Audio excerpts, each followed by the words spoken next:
சந்தோஷம் சந்தோஷம் வாழ்க்கையின் பாதி பலம். சந்தோஷம் இல்லை என்றால் மனிதர்க்கு ஏது பலம்? புயல் மையம் கொண்டால் மழை மண்ணில் உண்டு.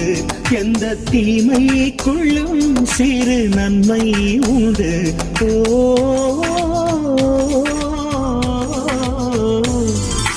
சந்தோஷம் சந்தோஷம் வாழ்க்கையின் பாதி பலம். சந்தோஷம் இல்லை என்றால் மனிதர்க்கு ஏது பலம்?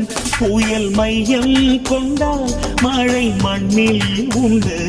எந்த தீமை கொள்ளும் சிறு நன்மை